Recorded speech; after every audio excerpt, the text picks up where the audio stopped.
It's been over 3 years since I released my original horrifying live incidents video, with it being one of the videos that helped put my channel on the map. In the time since then, I've made 2 more, and since it's been almost 2 years since the last one, I figured it was time to make a 4th. So here are 8 more horrifying incidents that happened live.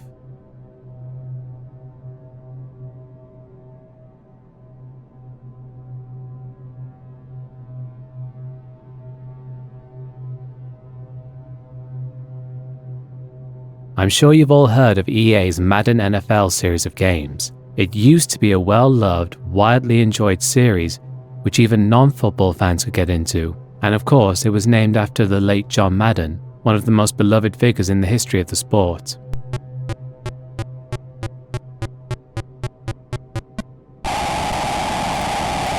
Unfortunately, in recent years, the series has become infamous for its lazy development brought about by its yearly release schedule, which usually results in many bugs and glitches that come with it, and of course, its live service elements, with what can only be described as predatory microtransactions. All of this just shows how greedy EA and the NFL are with regards to their favourite cash cow.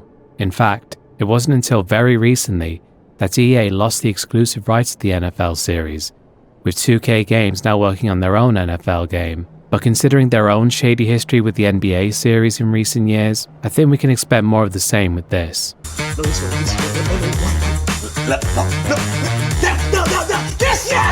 Despite all of the Madden series problems though, it still has a large competitive player base with esports tournaments, with the official ones held by EA having huge cash prizes to the winner. In 2018, one such tournament was held in Jacksonville, Florida, where contestants from all over America would gather. One of them was 24-year-old David Katz. David was from Baltimore, Maryland, and had been playing the game somewhat professionally for several years, having previously won a tournament in 2017. David, that game seemed to turn when you hit that long play down the left sideline right before halftime. You kind of went into game management mode. You decided not to score and then run the clock out for this first half. Yeah, my opponent probably should have called his timeouts. I took advantage that he didn't. I was able to get another lucky play before the half. Fumble to start off the game was huge. Always a great way to start off a game. And just kind of chewed clock. As always, turnovers are an enormous part. You even ended up getting one there on that the last drive that allowed you to run the clock out. Talk a little bit about, did you have to make any serious adjustments during the game? Honestly, I felt like I had the ball most of the game. I wasn't really doing too much on defense. He was pretty much just playing cover 2, came out with some cover 2 beaters. And tell me a little bit about what you came in here today. You traveled up from Maryland, and now you get a chance to go into the semifinals. You have to feel pretty good about it. You came in as a 7 seed and you just knocked off the 2 seed, and you did pretty convincingly. Yeah, I don't think of myself as a 7 seed. I think personally I'm one of the better players, and I like to let my game prove that.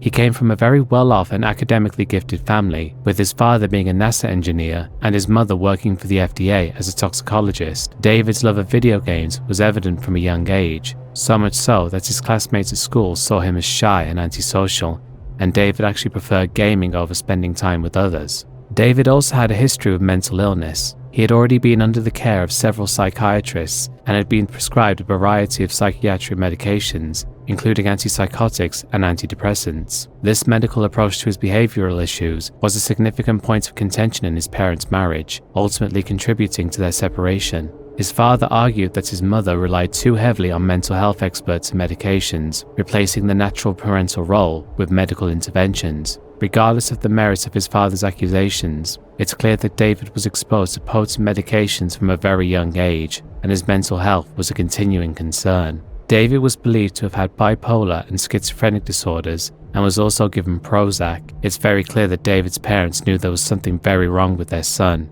David himself claimed that his mother had called the police on him, quote, about 20 times, usually whenever he would act out. By the time David was at high school, he had pretty much shut himself away in his room and spent all of his time playing video games, and seemed to completely reject even the very idea of making real-life friends. This only got worse once he started participating in Madden tournaments. By this point, he was residing by himself in a Baltimore condo, and while he was technically a university student, he hadn't signed up for any classes that particular year. David had built a reputation as a skilled and professional Madden player, yet he was often viewed by his peers as socially inept, odd, and discourteous. Video clips frequently showed him avoiding eye contact with his opponents and regularly neglecting to offer handshakes following either victories or defeats. You are not going to see much emotion from our guy Brett. This dude is a man David Katz keeps to himself. He's a man of business. He's not here for the experience and to go out, this, that, and the third. He's not here to make friends. He's all business. He's focused, and to even get him to open up to talk to you about anything, it's like pulling teeth, man. David hated losing, more than anything in fact. He refused to accept that it was just a game. To him, it was an important part of his life, and he didn't believe that anyone else deserved to win but him, a fact everyone would soon learn on August 26, 2018. The tournament was taking place in the Good Luck Have Fun bar in Jacksonville, Florida. A crowd of 150 people had gathered to watch the tournament, and this was the second day. David had won several games leading up to this, but it was on this day that he would finally meet his match, when he lost to 22-year-old Elijah Clayton, better known by the name True Boy. David actually hated Elijah, as the latter had a history of making fun of him and just basically being a dick towards him in general. I don't know if Elijah picked on him just to get a rise out of him, or if he legitimately had some kind of problem with David, but it clearly had an effect on the latter. As soon as Elijah beat him, David left without shaking his hand. Back at the tournament, Elijah was in the middle of a game. The match was being live streamed, with the two gamers being shown in the bottom right corner of the screen as they played. Suddenly, the camera screen went off, as several loud bangs could be heard. If you look at the cam screen just before it goes off, you can see a red dot appear on Elijah's hoodie. A gunman had entered the building and opened fire on Elijah, who was shot 5 times. The gunman then turned his sights on the other contestants. He opened fire on them, hitting and killing 27-year-old Taylor Thompson, better known as Spot Me, as he ran. All in all, 11 other people were injured by the gunfire. The gunman then turned the gun on himself. All of this happened within the space of 20 seconds. As you no doubt guessed, the gunman was identified as David Katz after leaving the bar following his loss. He'd gone to a local restaurant and produced a handgun from his bag before making his way back to carry out the deed. Elijah and Taylor were only 22 and 27 respectively. Both still had their whole lives ahead of them, with Taylor having a wife and young baby. It's hard for me to come up with anything to say as a conclusion on this occasion because these two young men, who both had lives and good futures to look forward to, had them taken away by David, a loser who threw away all prospects of a future just to devote his life to sitting in front of a screen playing video games and just couldn't take losing. History will only remember David Katz as a sore loser who decided he was going to kill those who were better at his obsession than he was.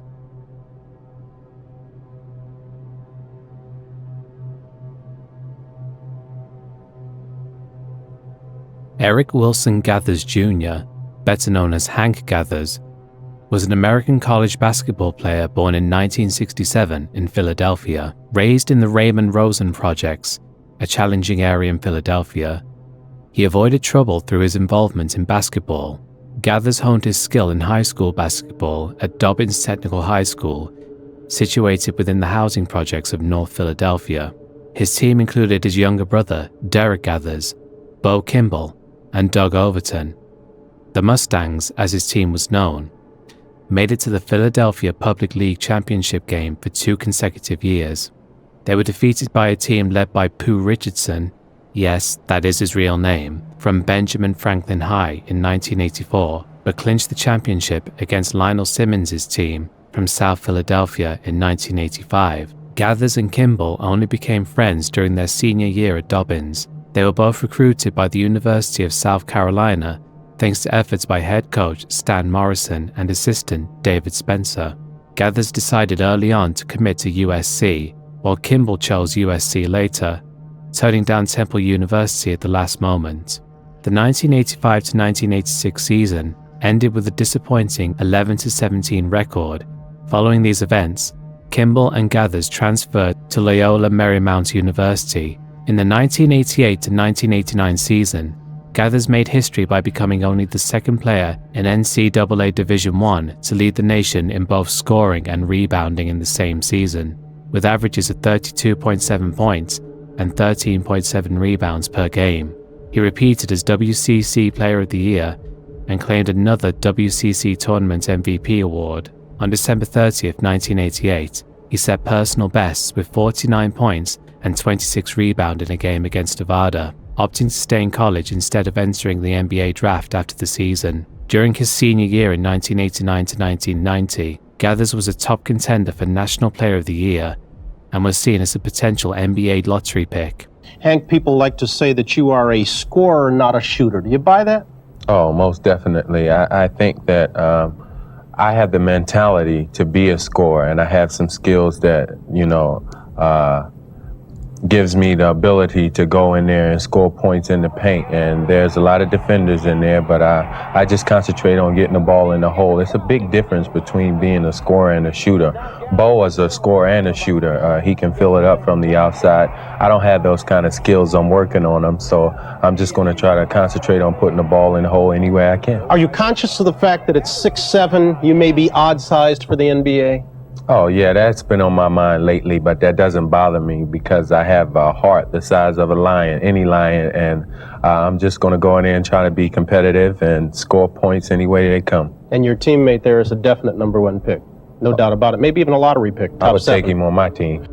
Standing at 6 feet 7 inches and weighing 210 pounds, Gathers was a dominant force inside for Loyola Marymount. He rarely shot from more than 10 feet out, focusing instead on scoring through rebounds and fast breaks.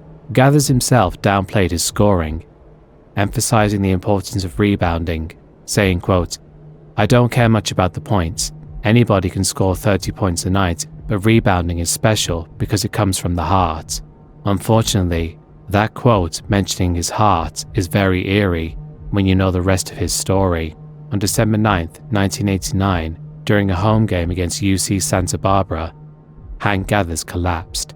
He was later diagnosed with an abnormal heart rhythm and was prescribed a beta blocker called Indurel, initially receiving 240 milligrams daily. Gathers experienced a negative impact on his basketball performance, leading to a reduction in his dosage over the next 3 months to just 40 milligrams per day. After a 3-week break and missing 2 games, Gathers returned to the court, but his prominence fluctuated for several weeks. He regained form in a televised game against LSU on February 3, 1990, scoring 48 points and grabbing 13 rebounds in a tight loss. Following this, the team won several of their next 8 games, with Gathers notably pulling down 30 rebounds against St. Mary's in one match. As the West Coast Conference tournament approached on February 26, 1990, his medication was further reduced under the condition he undergo further tests. Gathers missed his scheduled test and avoided contact with his cardiologist's office that week. He consulted with his cardiologist on March 2nd, who advised him to play through the tournament and undergo testing afterward. It was later suspected that Gathers might have been skipping his medication on game days. On March 4, 1990, in the semi-final game against Portland, Gathers collapsed shortly after scoring a dunk, with 13 minutes 34 seconds left in the first half, putting the team ahead 25-13. Seconds later, at midcourt, he fell and struggled to rise, insisting to trainers, quote, "I don't want to lay down." Soon after, he stopped breathing and was pronounced dead at Mariana Del Rey Hospital at 6:55 p.m. He was just 23 years old. Immediately after his collapse, the game was suspended indefinitely by the WCC commissioner. ESPN, which was at the game to gather footage for the upcoming championship broadcast, aired the distressing scenes of his collapse, meaning not only did the fans in attendance have to witness the death of one of the most promising college players in the country, but so did millions of others nationwide. Hank Gathers would sadly not be the last basketball player to die on the court.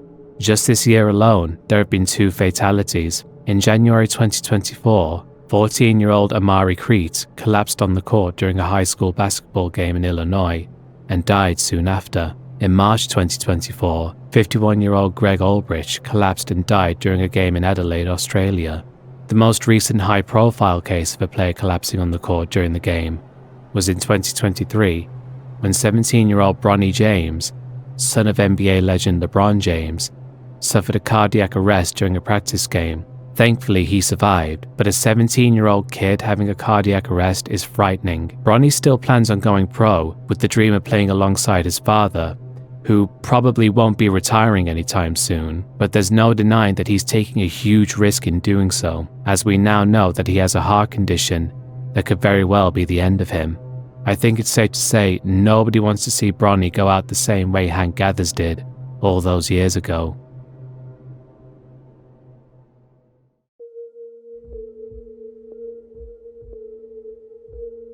Just like in my previous live incidents video, we now have yet another tragedy that took place on the Formula racing circuit, showing that the sport is just as risky today as it was when Ayrton Senna lost his life in 1998.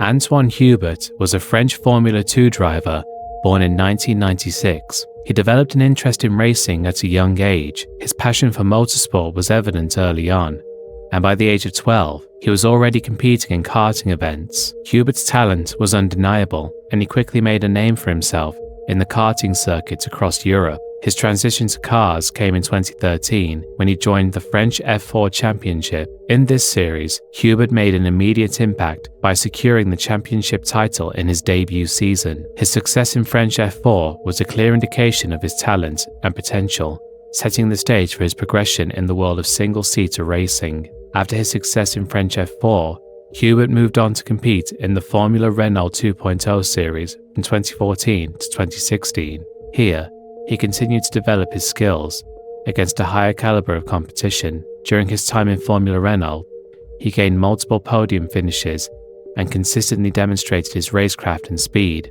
finishing as high as 5th in the Eurocup Formula Renault 2.0 in 2015.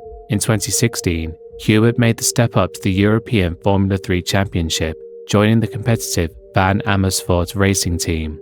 While he did not win the championship, his performance in this highly competitive environment was commendable, with several top finishes that showcase his ability to adapt to complex racing situations and powerful vehicles. 2017 marked a significant turning point in Hubert's career when he joined the prestigious ART Grand Prix team to compete in the GP3 series. During his 2 seasons in GP3, Hubert's capabilities as a driver came to the forefront. His meticulous approach and consistency paid off spectacularly in 2018 when he clinched the GP3 Series Championship. This victory was crucial, highlighting his readiness for even more competitive racing environments and drawing attention from teams in higher series. Riding the wave of his GP3 success, Hubert stepped up to the Formula 2 Championship in 2019 with BWT Arden.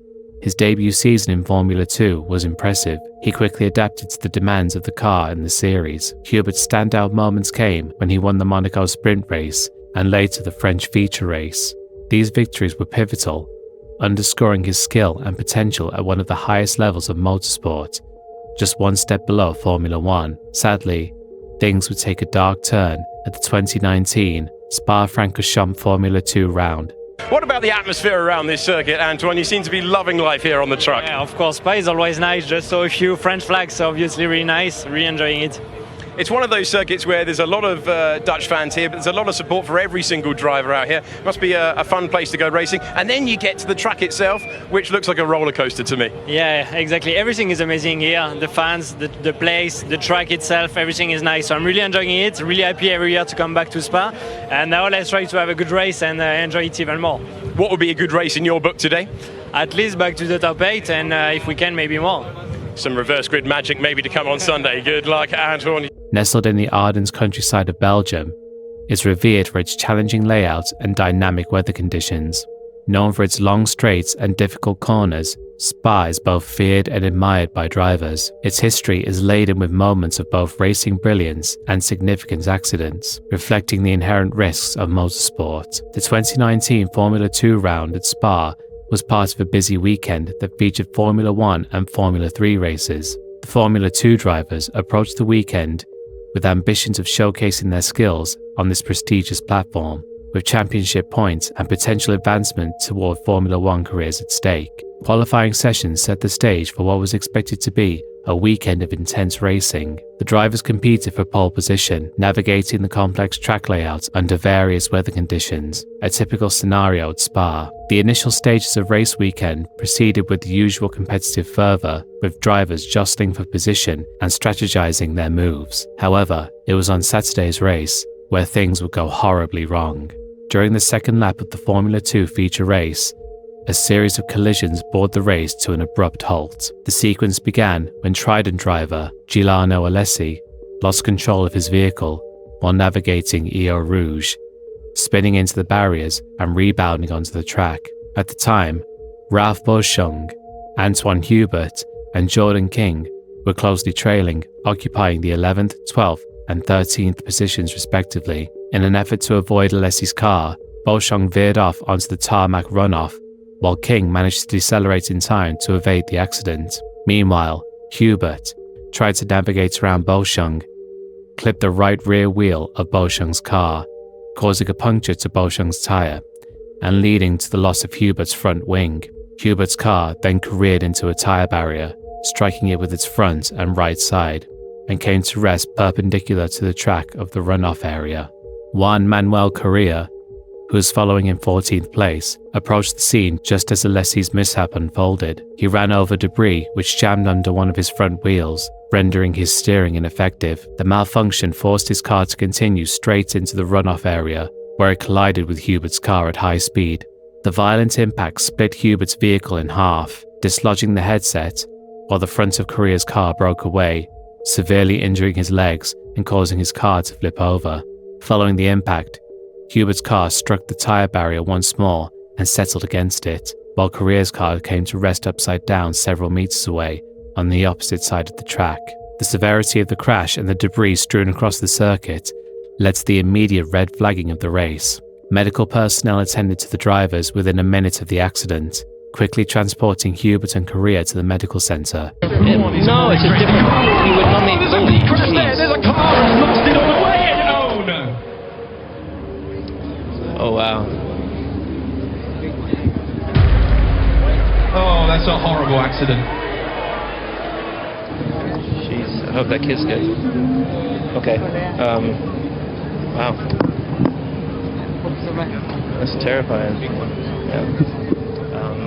Sadly, Hubert succumbed to his injuries 83 minutes later. Following the tragic event, the feature race was abandoned without a result as per FIA regulations, since only one lap had been completed. The subsequent sprint race was also cancelled in the wake of Hubert's death, marking a somber moment in motorsport history. It was the first driver fatality in FIA's second-tier Formula racing since Henry Surtees' accident in 2009.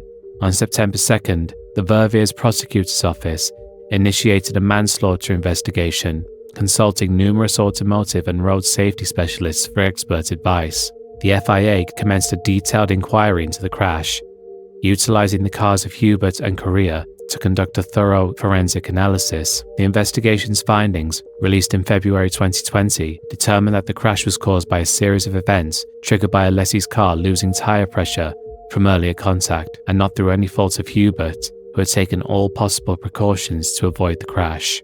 In response to the accident, BWT Arden chose to field a single car for Hubert's teammate, Tatiana Calderon, at Monza. In tribute, the team prepared Hubert's car, but left it unoccupied in the garage. Artem Makalov was announced later as Hubert's replacement for the remaining races, adopting car number 22, as Hubert's number 19 was retired in his honour. The impact of Hubert's death resonated deeply within the racing community. Formula One driver Daniel Ricciardo revealed that he had considered withdrawing from the Belgian Grand Prix, which occurred the day after the accident, a sentiment echoed by other drivers. The race winner, Charles Leclerc, who was a close friend of Hubert, dedicated his victory to him. In memory of Hubert, the Formula 2 Championship introduced a new award for Best Rookie Driver named after him. Further reflecting the crash's impact, the managers of Circuit de Spa-Francorchamps announced plans to initiate a redesign of the Ray Dillon runoff area, originally scheduled for 2022. This redesign, intended to accommodate a round of the FIM Endurance World Championship, included adding a gravel trap to improve safety for both motorcycle and car racing events, thereby enhancing the circuit's safety measures in light of the tragic events.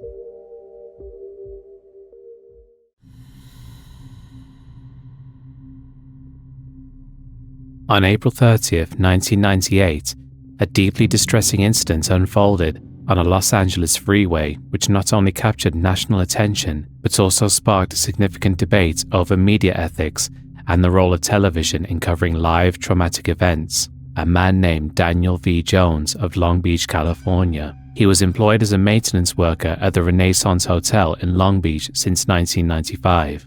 He resided alone in a modest 2-bedroom bungalow located off an alley in Long Beach, where he lived with his pet dog, Gladys, a 7-year-old mixed-breed Labrador and Whippet. Daniel was unfortunately living with a death sentence, however. He was HIV positive and was suffering from cancer. We know this from a videotape he recorded sometime before April 30th. In the video, Jones was apparently seated on a sofa beside his dog. He states, quote, "I'm not going to fight the disease. It has impacted my neurological system. I refuse to end up crazy."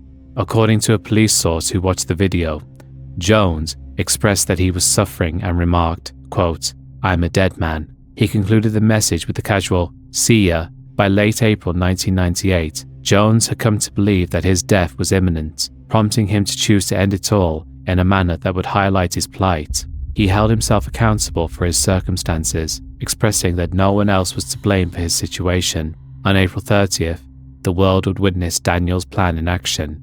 On the afternoon of Thursday, April 30th, 1998, around 3 p.m., Daniel V. Jones stopped his dark grey Toyota pickup on the connector from Harbor Freeway to the Century Freeway in Los Angeles. He was accompanied by his dog and began brandishing a loaded shotgun at passing vehicles, prompting calls to the police from alarmed motorists. Jones also called 911 himself, distressed over the inadequacies of the health maintenance organizations and his treatment as an HIV patient, further exacerbated by his struggle with cancer. He expressed frustration over the delays in medical appointments and testing within his HMO network. During this call, he discharged his shotgun several times, leading authorities to shut down both freeways to contain the situation. As police and news helicopters hovered, tracking his every move, Jones began to throw personal items, including clothing and a videotape, over the freeway barrier. He then stopped out of his vehicle and displayed a homemade banner that read, "HMOs are in it for the money. Live free, love safe, or die," making his message clear to the airborne cameras and viewers at home. Jones's behavior continued to be erratic. He made rude gestures, returned to comfort his dog, and retrieved more items from his truck. When negotiations seemed imminent, he instead ignited a Molotov cocktail inside his truck, setting it ablaze. Jones escaped the flames that consumed his vehicle and ran across the freeway, his clothes on fire, attempting to extinguish the flames and stripping off his burning pants. Visibly shaken and disoriented, he gestured angrily and walked towards the edge of the freeway, looking as though he might jump. However, he withdrew from the ledge, went back to the truck, and then, shockingly, turned his shotgun on himself. This horrifying sequence of events, including his final moments, was broadcast live, interrupting afternoon programming, which meant that many children witnessed the incident. The public death of Daniel V. Jones not only raised significant questions about media responsibility, but also highlighted the desperation of those struggling with serious health issues and the healthcare system's failings. His death, just 2 weeks after his 40th birthday, remains a tragic testament to both his personal despair and the impact of live media coverage on public sensitivity to such raw realities. The confrontation between Jones and law enforcement persisted for nearly 50 minutes. The police were cautious about approaching the truck, fearing that it may contain explosives or booby traps. As the standoff continued, the truck kept burning, and tragically, Jones's dog was still inside. Once the situation was deemed safe, police finally approached and inspected the vehicle. Inside, they discovered the remains of several Molotov cocktails, numerous shotgun shells, and the scorched remains of the dog, which had perished in the blaze. Also worth noting is that Jones had thrown the videotape he'd recorded to the police. The broadcast of Daniel V. Jones's death, especially since it happened during children's viewing hours, sparked significant backlash against Los Angeles TV stations for their practice of airing live police chases. The incident led to intense scrutiny of live broadcast policies and prompted calls for media reform. There's an old chestnut in local television news: if it bleeds, it leads, which is a rather direct way of saying the public seems to have a never-ending appetite for crime and violence. Last week in Los Angeles, a man parked his truck on a bridge connecting two freeways and fired some shots. At least 8 local stations did what they always do, sent news helicopters to the scene and broke in with live coverage of the event. There, on live television, with some stations interrupting children's programs, the man himself. Howard Rosenberg, TV critic for the Los Angeles Times, dismissed the flood of apologies from anchors and management. He charged local stations play Russian roulette with live coverage and got just the kind of violent climax they secretly want. Before we get too self-righteous about this, let's admit it. If the public didn't watch, if the ratings didn't go up, stations wouldn't put on this kind of stuff. 7 stations aired the event live, with KTLA Channel 5 and KITV Channel 11 cutting into children's shows, and KNBC Channel 4 interrupting the Rosie O'Donnell show to provide coverage. KNBC and KTLA provided particularly close footage, showing the distressing scenes in detail. KNBC later apologized, admitting their inability to cut the feed in time, and along with the Fox affiliate, provided counseling contact information for viewers. KTLA expressed their regret over the incident's impact on viewers. KCBS-TV Channel 2, noting Jones's unpredictable behavior, switched to a wider camera angle before his death, demonstrating caution. They also hosted a psychologist on air to discuss the impact of such graphic live coverage.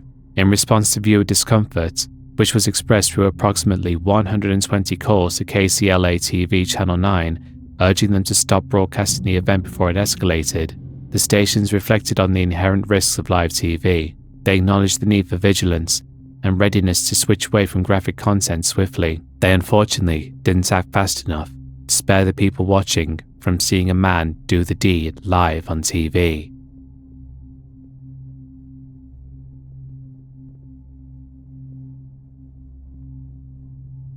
On October 1st, 2022, in Malang, East Java, Indonesia, a football match between Arema FC and Persebaya Surabaya was held at the Kanjurahan Stadium. The event was expected to be a routine sports gathering, showcasing the passionate support for local football that is characteristic of the region. However, the evening took an unexpected turn, leading to a catastrophic outcome. Football violence has been a persistent issue in Indonesia, where between 2005 and 2018, the sport saw nearly 95 deaths linked to related incidents. Many football clubs have fan groups with designated leaders, and it is common for the riot police to be on hand during games, sometimes using flares to control crowds that storm the field. In a notable 2018 incident at Kanjurahan Stadium, after a game between local team Arema and Persib Bandung, police resorted to using tear gas to break up a riot, which resulted in 1 death. Despite FIFA's Guideline 19B, which advises against the use of tear gas in stadiums, it is routinely used by Indonesian riot police during football matches. FIFA's rules can often be interpreted as suggestions rather than strict mandates, particularly if a local sports association or confederation hosts an event under its own competition rules. A notable match between Arema and their arch-rivals Persebaya Surabaya, known for their fierce rivalry in the Super East Java Derby, was scheduled for October 1st at Kanjurahan Stadium, which can hold 42,000 spectators. Citing safety concerns, the police recommended the game start at 3:30 p.m. instead of the planned 8 p.m. and suggested limiting the audience to 38,000. However, these suggestions were not adopted by the league authorities and organisers, who went ahead with the original timing and allowed full capacity. Additionally, in adherence to police recommendations, tickets were not made available to Persebaya's fans. Further, the chief of Malang Police had a discussion with LIB's Director of Operations, confirming that the match would proceed at the scheduled evening time, despite the safety concerns raised. The chief would soon come to regret this decision, as all hell would break loose on the day of the match. During the game, the situation remained calm and orderly, with no significant security issues reported. However, the atmosphere changed drastically following the conclusion of the game, which saw Persebaya Surabaya secure their first ever victory away at Arema with a close 3-2 scoreline. This defeat was particularly poignant for Arema, breaking a 23-year streak of undefeated home matches against their rivals. The tension escalated when 4 Arema fans from stands 9 and 10 went onto the field, purportedly to motivate the defeated Arema players. According to eyewitnesses, these fans were aggressively pushed by the police, who forcibly removed their shirts and assaulted them. This police action incited a large group of supporters, approximately 3,000 from the Arema fan base, to storm the field in a massive pitch invasion, initiating from stand 12. These fans dispersed across the pitch, seeking explanations from players and officials for the unexpected defeat. Efforts by security officials and police to manage the situation were ineffective, leading to the deployment of the Indonesian army and the Mobile Brigade Corps anti-riot unit to assist in controlling the increasingly chaotic scene. The Arema crowd began to throw objects, damage police vehicles, and set fires within the stadium, causing Persebaya fans to seek safety in the locker rooms. They were later transported out of the stadium in armoured police vehicles after being holed up for about an hour. In a desperate bid to disperse the rioting crowd, police resorted to firing tear gas, starting with stand 12 and eventually targeting stands 10, 11 and 14, as well as the south and north stands. This widespread use of tear gas not only affected the rioters, but also bystanders on the field, leading to a dangerous and panicked rush towards the exits. The majority of the gates were locked, except for gate 14, leading to severe overcrowding at gates 13 and 14. This resulted in a deadly crowd crush and numerous cases of asphyxiation. Outside the stadium, the police deployed additional rounds of tear gas. Reports vary on the number of tear gas canisters used, with police claiming 11 shots were fired, while the Washington Post reported at least 40 rounds discharged within a span of 10 minutes. The aftermath was devastating, with 10 police vehicles and 3 private vehicles reported destroyed. In response to the emergency, the stadium's player lobby and changing rooms were converted into triage centres. Arema players and officials assisted in evacuating the injured, and the overwhelmed medical teams ferried victims to nearby hospitals using ambulances and military trucks. Tragically, many victims succumbed to their injuries either en route or upon arrival at the medical facilities. On October 5, 2022, the Indonesian National Police confirmed a tragic death toll of 131 from the Kanjurahan Stadium disaster, a figure that matched earlier reports from the Malang Regency Office of Health. However, the post-mortem crisis centre set up by the Malang Regency government reported slightly higher figures, with 133 fatalities. The Arema fan group raised concerns about these official numbers, suggesting that the death toll could exceed 200, as they believe some victims were taken directly to their families rather than to hospitals, potentially underreporting the deaths. The confirmed fatalities included 39 children between the ages of 3 and 17, underscoring the disaster's broad impact on families in the community. Concerns remained that the death toll may rise further, as several injured victims were reported to be in deteriorating conditions. By October 18, 2022, the casualty figures had risen to 583 injured and 133 confirmed dead. Another victim succumbed to their injuries on October 24th, bringing the total to 135 fatalities. In response to the overwhelming number of casualties, local hospitals reached capacity, forcing many injured to be diverted to other medical facilities throughout the city. The municipal government of Malang took on the responsibility of covering medical expenses for the victims to alleviate some of the immediate financial burdens faced by the affected families. The governor of East Java declared that the East Java government would provide financial aid to the families of the victims. All in all, this is the worst recent disaster to occur at a football stadium, worse than every other one I've covered in these videos so far, in fact. But believe it or not, it's still not the worst overall. That would be the very next entry on this list.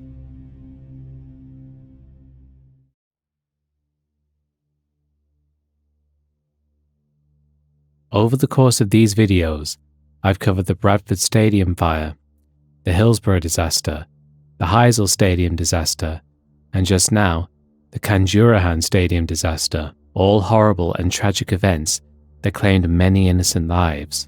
But now we are going all the way back to 1964 for what is the worst disaster in football history, the Estadio Nacional disaster in Peru.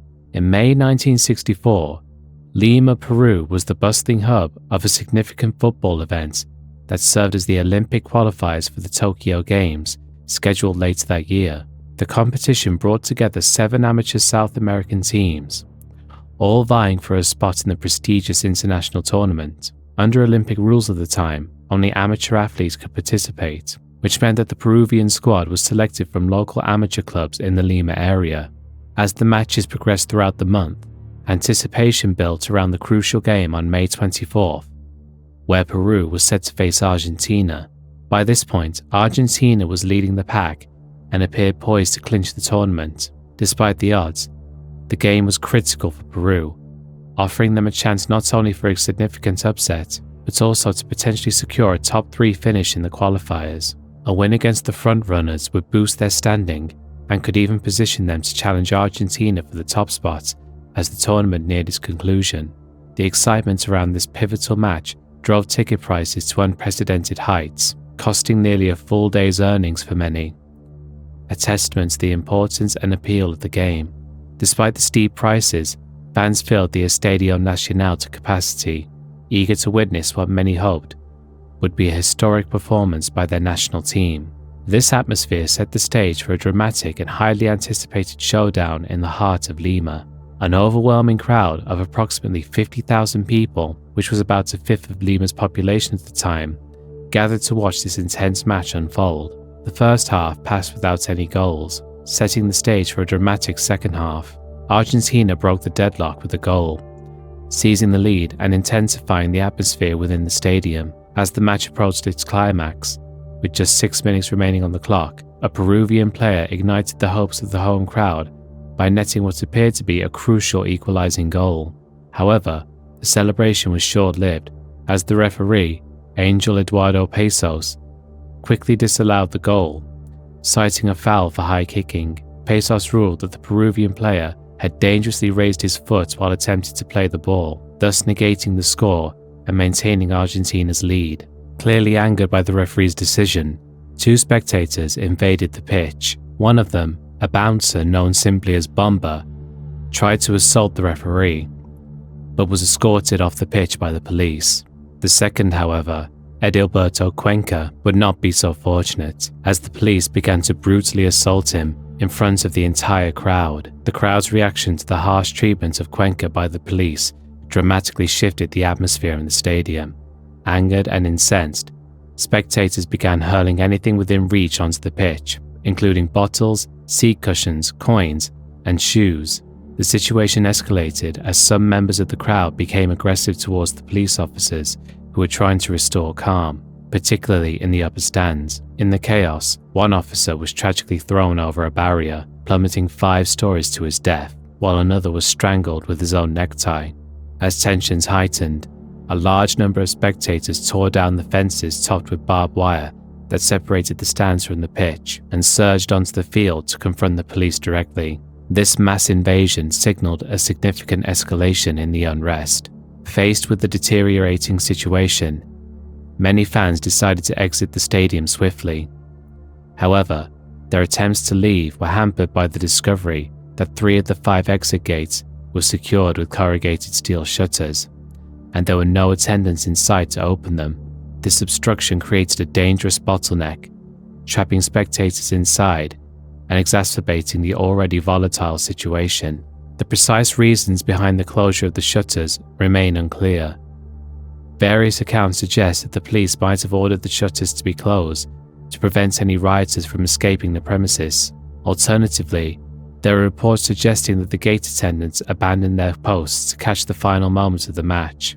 In either scenario, the outcome was the same.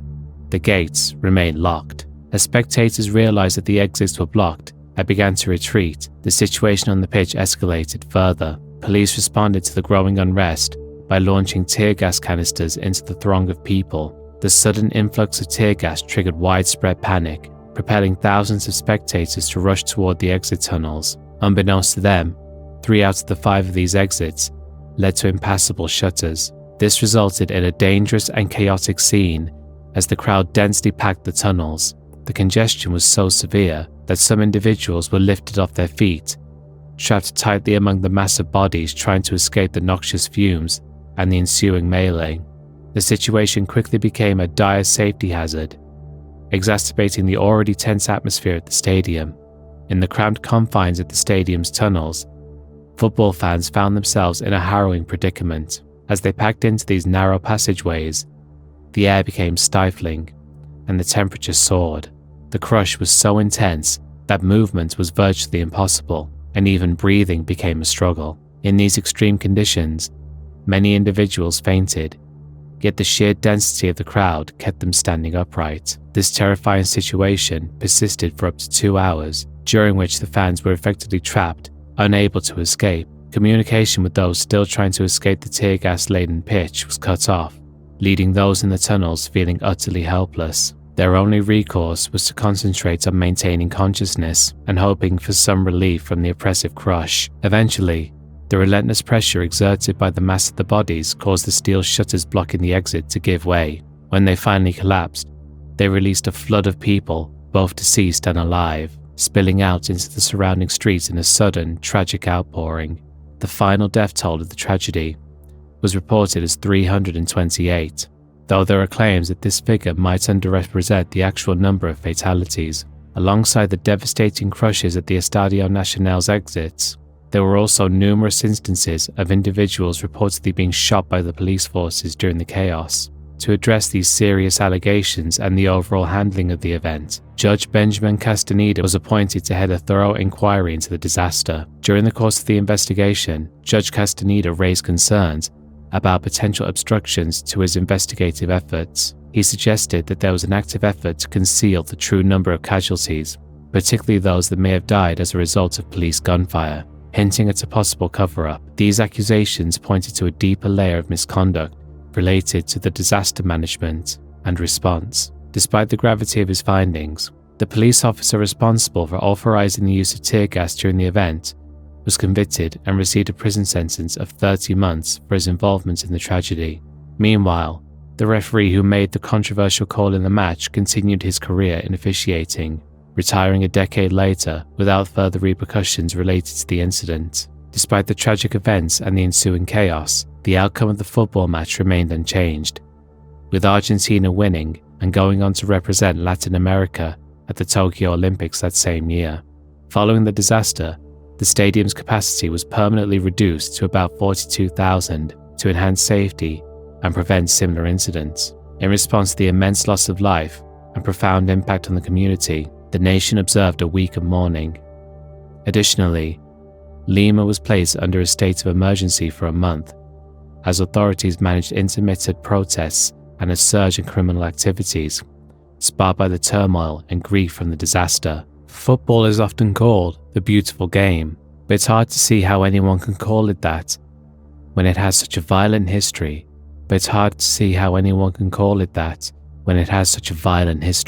With this event being the one that truly demonstrates just how deadly things can get.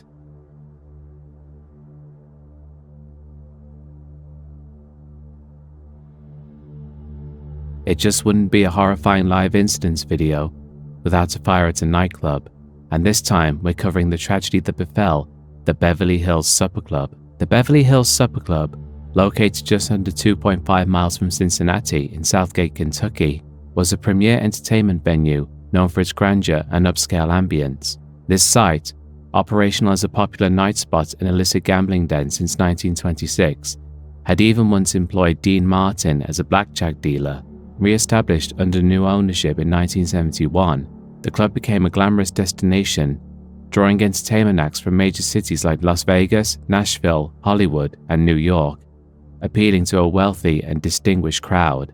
Between 1970 and 1976, the original building was expanded multiple times, resulting in a large, somewhat maze-like structure comprising various function rooms and service areas. The layout was complex, with the main entrance positioned on the south. Adjacent to this entrance on the east side was the Zebra Room, a small event space separated from the Viennese Room and other service areas along the eastern perimeter by a narrow corridor. This corridor led north to the Garden Room at the center of the north side and the Cabaret Room extending from the northeast corner. Navigating the club could be confusing. From the Cabaret Room, exiting required navigating through multiple doors and corridors, turning corners, and traversing through a segment of the building to reach an exterior door. This intricate internal structure was typical for the club, which featured numerous interconnected rooms and hallways, some leading directly outside, others winding through the building. A partial second story covered the southern third of the complex, housing the crystal rooms, 6 small spaces merged above the main entrance and dining areas. Despite the building's non-combustible frame and ceiling tiles, the club was largely constructed from flammable materials like wooden joists and interior framing, especially in the 2-story sections. The decor included highly flammable carpets, wooden wall paneling, and wooden furniture, complemented by combustible drapes, tablecloths, and decorations. Crucially, the Beverly Hills Supper Club lacked modern fire safety measures, such as a sprinkler system, which weren't mandated at the time for such venues, nor did it have smoke detectors or an adequate alarm system. The majority of the emergency exits from the event rooms led to narrow, complex interior pathways, rather than directly outside, significantly complicating evacuation efforts and safety protocols. On the evening of May 28, 1977, the Beverly Hills Supper Club was teeming with guests, far exceeding its capacity due to the allure of a performance by the renowned Hollywood singer and actor John Davidson. The cabaret room, where Davidson was scheduled to perform, was particularly overcrowded. Although it was designed to hold around 600 people safely, it was estimated that between 900 to 1,300 individuals were packed into the space that night, well over its safety limit. Elsewhere in the club, guests were enjoying gourmet dinners, oblivious to the impending disaster. The total number of attendees that night was around 3,000, doubling the 1,500-person limit set by the fire safety codes for a venue with available exits.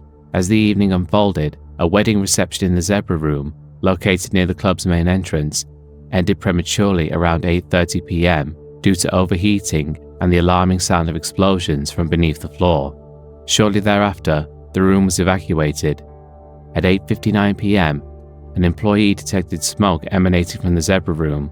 Upon opening the door, caused a smoldering fire to flash over, quickly escalating the situation. Despite initial attempts to combat the fire with extinguishers, it was clear that the blaze was beyond control. The fire department was notified by 9 p.m. and arrived by 9:05 p.m. to find smoke billowing from the building. As the smoke spread, employees urgently directed patrons nearest to the Zebra Room to evacuate, but the absence of an audible fire alarm system in the complex meant that many guests remained unaware of the danger. The fire's rapid progression meant that by 9:06 p.m., when a busboy courageously interrupted the cabaret room's show to initiate an evacuation, there was scant time for the audience to escape through the limited exits. The fire not only spread laterally across the room, but also moved upwards, engulfing the spiral staircase, a critical escape route for those on the second floor. By 9:10 p.m., power within the building failed, plunging the venue into darkness and heightening the panic. The desperate rush to escape was hindered by the room's design, which funneled guests into bottlenecks and dead ends, exasperating the chaos. Firefighters prioritized rescue efforts at the cabaret room, but the overwhelming scale of the fire and the intense heat made it nearly impossible to carry out further rescues. Bruce Wraith, a volunteer firefighter, described a harrowing scene at the doors where people were piled atop each other in desperation to escape. Despite valiant efforts, the rescue was hampered by a sheer mass of intertwined bodies. As the situation deteriorated, Fire Command, fearing a structural collapse, ordered all firefighters to evacuate by 11:30 p.m. Shortly after midnight, the club's roof caved in, marking a tragic climax to the catastrophe. Firefighting efforts continued until the early hours of May 30th, with the building smoldering into the following day. In the early hours of May 29th, following the catastrophic fire, emergency responders had recovered 134 bodies from the wreckage. These victims were initially placed on the hillside near the club before being transferred to an impromptu morgue set up at the Fort Thomas Armory nearby. As search efforts continued, an additional 28 bodies were found by June 1st, raising the confirmed fatalities to 162. The majority of the victims were located in the cabaret room area. 125 bodies were found near the north exit, and another 34 near the southern exit, highlighting the desperate attempts of the guests to escape the flames. 2 other victims were discovered in the Viennese room, slightly removed from the main area of the tragedy. In the days and weeks that followed, A few of the survivors succumbed to their injuries. One passed away on June 25th, and another on July 2nd.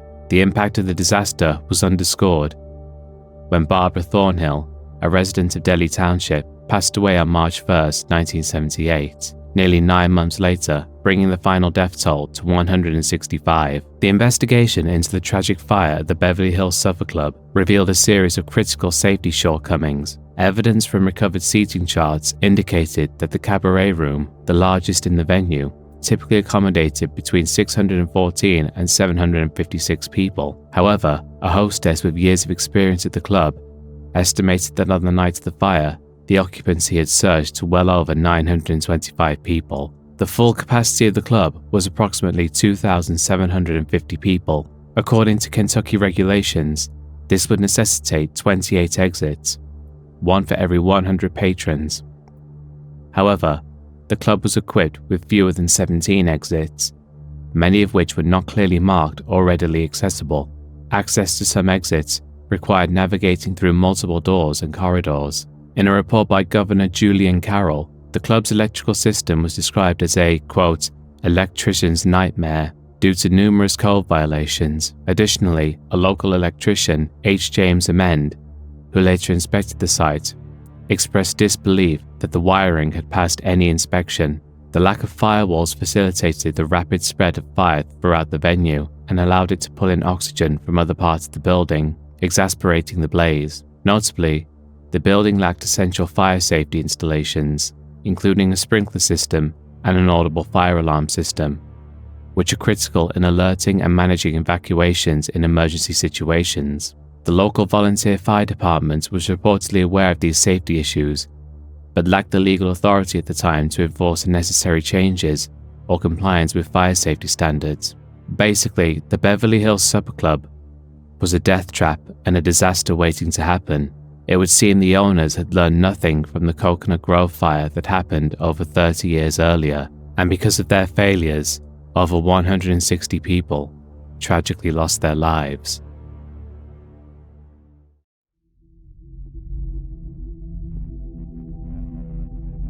Benazir Bhutto, a figure synonymous with the struggle for democracy in Pakistan and the empowerment of women in the Islamic world, led a life marked by both dramatic political success and profound personal tragedy. Benazir Bhutto was born in Karachi, Pakistan, to a politically influential family. Her father, Zulfikar Ali Bhutto, was the founder of the Pakistan People's Party and served as both the President and Prime Minister of Pakistan. From an early age, Benazir was exposed to the complexities of Pakistani politics and the ideals of social justice and democracy that her father championed. For her education, Bhutto attended Harvard University in the United States, where she graduated with a degree in comparative government. She furthered her education at the University of Oxford in England, where she studied philosophy, politics, and economics. At Oxford, she displayed her leadership qualities by becoming the first Asian woman to head the prestigious Oxford Union. Benazir returned to Pakistan in 1977. The same year, her father's government was overthrown by a military coup led by General Zia-ul-Haq. Her father was subsequently imprisoned and executed in 1979. Despite international outcry, this event was a turning point for Benazir, who then assumed leadership of the Pakistan People's Party and became the symbol of resistance against Zia's military dictatorship. After years of imprisonment, house arrest, and exile, Benazir's perseverance bore fruit when General Zia's death in a plane crash in 1988 precipitated Pakistani's return to civilian rule. In the elections that followed, Benazir Bhutto was elected Prime Minister of Pakistan, becoming the first woman to head the government of a Muslim-majority state. Her tenure as Prime Minister was turbulent, marked by numerous challenges, including allegations of corruption, economic instability, and opposition from the conservative sectors of Pakistani society who opposed a woman leader. Despite these obstacles, she made significant contributions to Pakistan, focusing on modernizing the economy and expanding social services, particularly in education and health. However, her government was dismissed in 1990 by then-President Ghulam Ishaq Khan on charges of corruption and mismanagement. She was re-elected in 1993 but faced similar challenges, leading to another dismissal in 1996. Following her dismissal, Bhutto lived in self-imposed exile for several years, during which time she continued to advocate for democracy in Pakistan. In 2007, seeing a renewed opportunity for a political change, Bhutto returned to Pakistan to participate in the upcoming elections, despite threats against her life. Bhutto's return was motivated by a desire to lead her party, the Pakistan People's Party, in the general elections slated for January 2008. Her homecoming rally in Karachi was met with massive crowds, but also a violent terrorist attack that killed more than 140 people. Despite this, Bhutto continued her campaign, advocating for the restoration of democracy and challenging the military's influence in Pakistani politics. On December 27, 2007, Bhutto had just concluded a spirited address to her supporters at a rally in Rawalpindi, a city with a deep political history, when the gathering was abruptly disrupted by a violent attack. As Bhutto was leaving the event in her bulletproof white Toyota Land Cruiser, she paused to acknowledge the crowd through the sunroof, a gesture of appreciation to her supporters, who had gathered in large numbers. At this critical moment, according to eyewitnesses' accounts, Bhutto was exposed to danger. An assassin, blending into the crowd, took this opportunity to open fire. Amateur footage later broadcasted by the Times of India captured chilling images of the gunman firing 3 shots at Bhutto before a powerful explosion rocked the vicinity.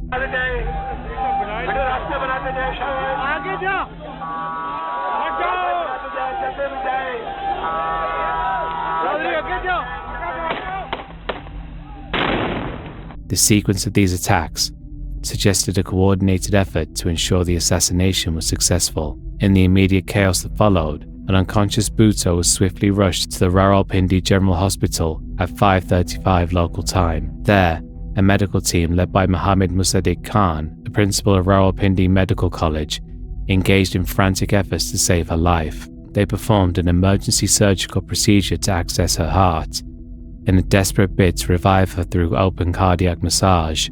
Despite the medical team's efforts, from the Pakistan People's Party spokespeople claiming that Bhutto was safe, she succumbed to her injuries and was declared dead at 6:16 local time, marking a profound moment of loss for Pakistan and echoing a historical pattern of political violence in the country. The circumstances surrounding Benazir Bhutto's death have been steeped in controversy and conflicting reports, each adding layers of complexity to her already tumultuous legacy. Initial narratives provided by Pakistani officials suggested that Bhutto had died from gunshot wounds inflicted during the attack as she departed the rally. Yet the investigation by Scotland Yard supported the theory that Bhutto died from head injuries caused by the blast, not a bullet, despite the lack of an autopsy and comprehensive forensic evidence, which had been compromised by the immediate cleanup of the crime scene. The conclusion by Scotland Yard, aligning with the government's version, was met with skepticism from Bhutto's supporters and family, who had witnessed the government's multiple shifts in narrative. The lack of a transparent, thorough investigation left many questions, turning Bhutto's death into a subject of enduring speculation and controversy, reflecting the profound distrust between the Pakistani government and its citizens, as well as the challenges faced in establishing truth in a politically volatile environment. Internationally, Bhutto's assassination drew condemnation from leaders around the world and heightened concerns about Pakistan's ability and its role in the global fight against terrorism. In the years following Bhutto's assassination, Pakistan grappled with a series of political and security challenges, including a rise in militant violence, a contentious transition of power, and ongoing tensions between civilians and military institutions. Despite these challenges, Bhutto's legacy endured, with many Pakistanis remembering her as a trailblazing leader who fought tirelessly for democracy, human rights, and social justice. I actually remember hearing about Bhutto a lot in 2007, since the news was reporting on her quite a bit, so it was really a shock when the same news stations reported on her assassination just a few months later, and her loyal supporters had to watch her die right in front of their eyes. And that's the end of the video, folks. I'm sorry this one took a little longer to come out than my last video. The reason for this is I've actually been a lot more active in the last month or so. I've been jogging on the treadmill at the gym for 4 hours every day through 2 daily visits and managed to record about 50,000 steps each day. This, as you can imagine, doesn't give me much time to edit because I'm wiped out afterwards. But the script for the next video is already done, so I'll probably get started on that soon. Thank you very much for watching. Be sure to like, comment and subscribe if you're new, and I'll see you all next time. Goodbye.